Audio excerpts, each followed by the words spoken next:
welcome back to my next playthrough series. This time it's Terminator Dark Fate, the card game. It's a deck building game from 1 to 4 players. We're going to be doing a 2-player. And yeah, we'll get into how it plays as we play. We're going to be playing with Sarah Connor and Carl, the self-aware Terminator. I have not seen the Dark Fate movie, so yeah, there's that. We have, of course, a huge wound deck, and we're going to be playing against the damaged Endo. There are 4 different levels of enemy that you can play in this deck builder. This is the easiest one, so we're going to start with this one.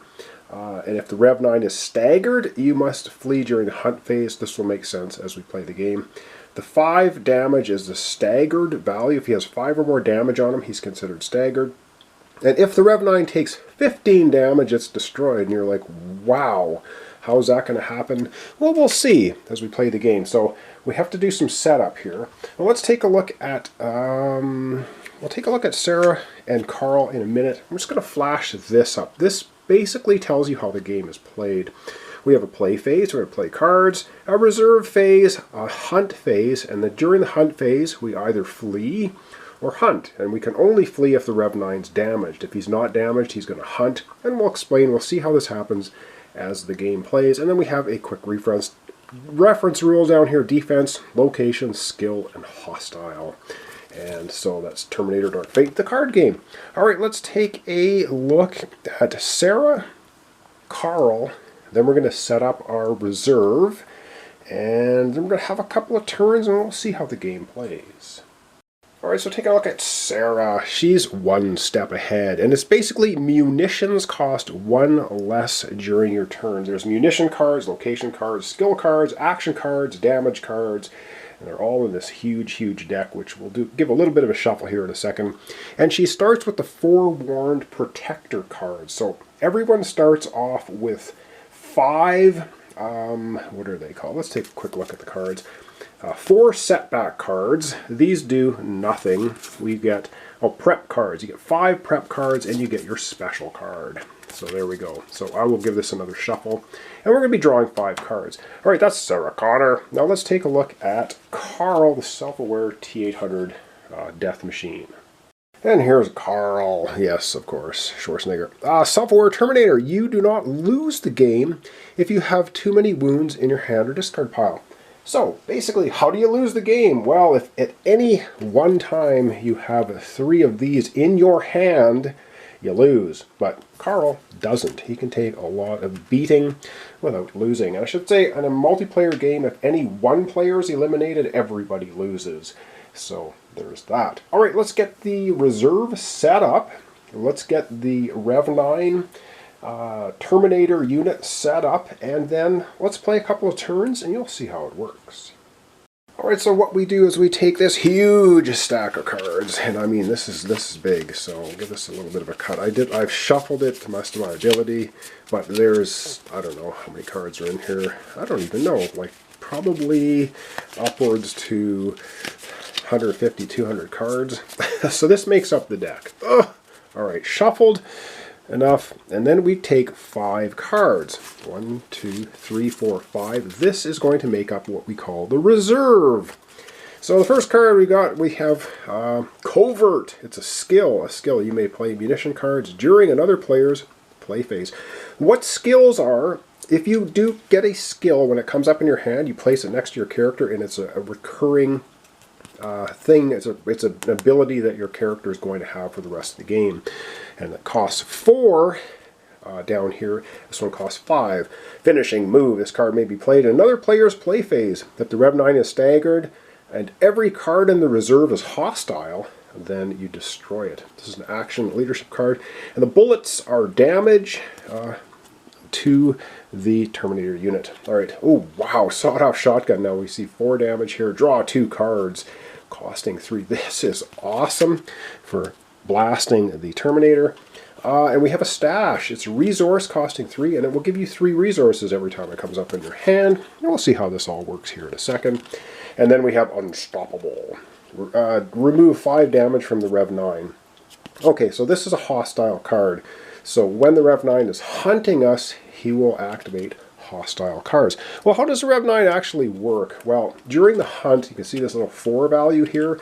This means he's going to activate 4 cards. You're going to look into the reserve first, and if there's any hostile cards in the reserve, that's going to count towards his 4 cards. If not, he's going to pull cards off the top of the deck, and he will destroy anything that is not either a location, which will go to the bottom of the deck, or another hostile card, which we will take wounds for, and then it goes to the bottom of the deck.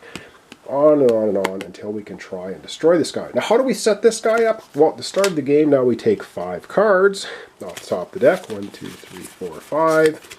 And we take the Rev 9, add him in here somewhere, and give this a shuffle.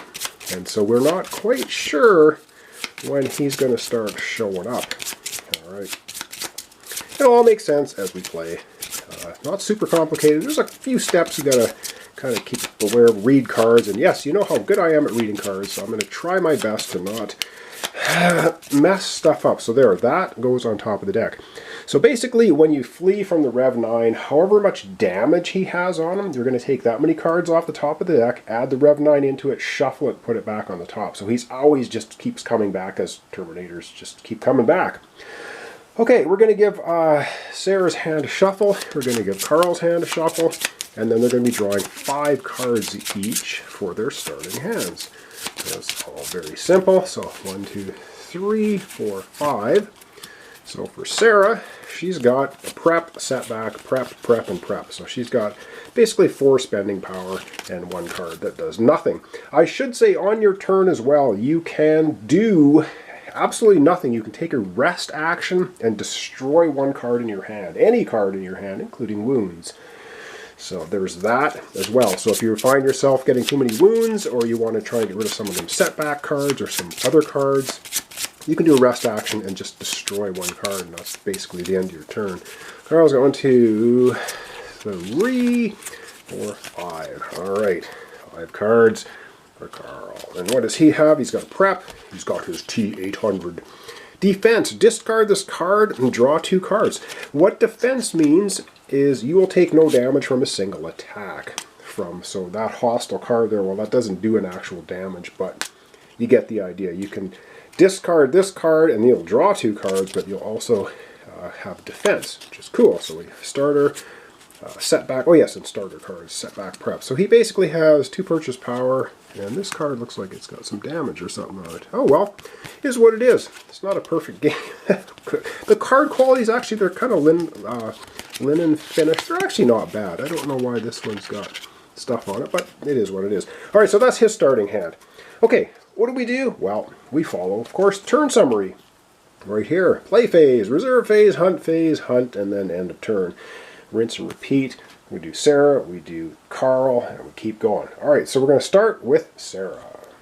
All right, rearrange things a little bit, tighten things up a little bit better for the camera. All right, Sarah's turn. She's got 4 prep cards for 4 supplies and a setback card. So she basically has 4 supplies. So does she want to purchase anything from the reserve? Well, costing 5. This is a munitions card, the sawed-off shotgun, and we know her special ability is munitions cost 1 less. So I think she's going to go ahead for 2 of her 4 and purchase the sawed-off shotgun. But to use it, you discard 2 cards. However, it gives you 4 attack. That's pretty awesome. It's going to go into her discard pile. She's got 2 left to spend, costing 4, costing 5, costing 3 for the stash. She has no attack to attack this card. There's an attack value at the bottom right. So very quickly, I guess that's the end of her turn. She has 2 left, but she can't do anything with it. Into the discard pile, all of her cards go, and 5 new cards, which will end up being prep, her 4 War Protector. You got to destroy this though to get those supplies. I think we're going to do that yet. And 3 setbacks. So wow, not a great hand for next time. And that will be the next turn. All right, well, it's still her turn, so she did the play cards. Now it's the reserve phase. Draw cards in the Fate deck until the reserve is at 4. Well, it's already at 4. And then draw a card from the Fate deck and add it to the reserve. If the Rev 9 is not on the hunt, you may repeat this step. So what it means is if we draw a card and it's not the Rev 9, we can keep drawing cards and drawing cards and drawing cards until the Rev 9 comes out. Probably a bad idea at this point because we don't really have too much attack we can do to him. We don't really want to see him immediately, so let's take the top card and going for the kill. If a player has 3 wounds in their discard pile, they die. Wow. Nice. Okay. You know what? I think we'll leave it there and we'll see how that makes sense once the Rev 9 comes out. Because we can attack the hostile cards and get rid of them.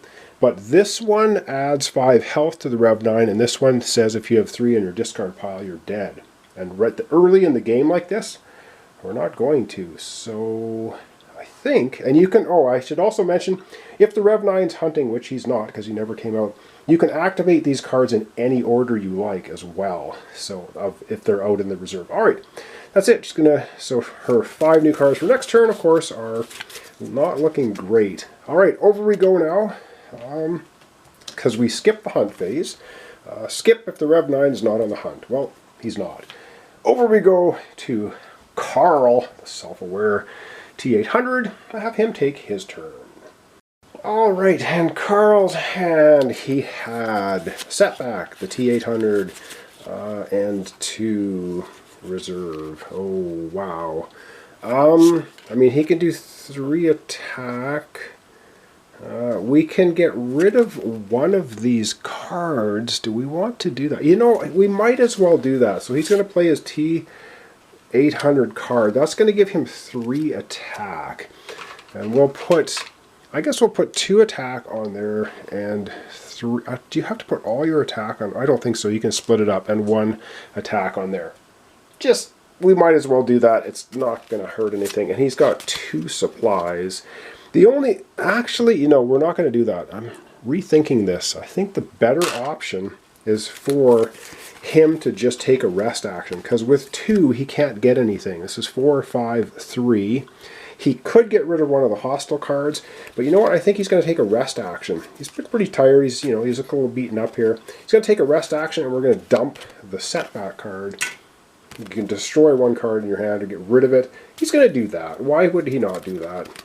Get rid of the 1 Setback card, and then he'll draw up 5 new cards. 1, 2, 3, 4, 5 for his next hand. Setback, prep, prep, prep, and Setback. As you can see, these Setback cards are really bad. And that's going to be his hand for next time. So boom! And now we go to the reserve phase as I knock into the camera. Draw cards till you have 4. Well, we have 4, so not a problem. But we do draw 1 more card and add it. The reserve. Ooh, is it the Rev 9? It is not. It is another stash card, costing 3. Alright, we got a couple stash cards in there. They're good to have because obviously when they come up in your hand, they give you 3 resources. Alright, that was very quickly a turn each. I think I'm going to leave it there. Or do we want to do one? No, I think I'm going to leave it off there for today. This is an introductory little episode, so we'll see how things progress. Of course, when we continue. So thanks so much for watching along. Thanks for comments, subscriptions, and likes. This is Terminator Dark Fate, the card game, and we're up against the damaged Rev 9, which is the easiest version to play against. I'll probably play this again at some point in time, and we'll ramp up the difficulty with the other 3 Terminator. There's 4 different versions of Rev 9 in the game. We're playing the easiest one. There is, of course, the hardest one. Once we get really good at the game, we can take that one on. So thanks so much. I'll see you next time for the continuation. Terminator Dark Fate, the card game.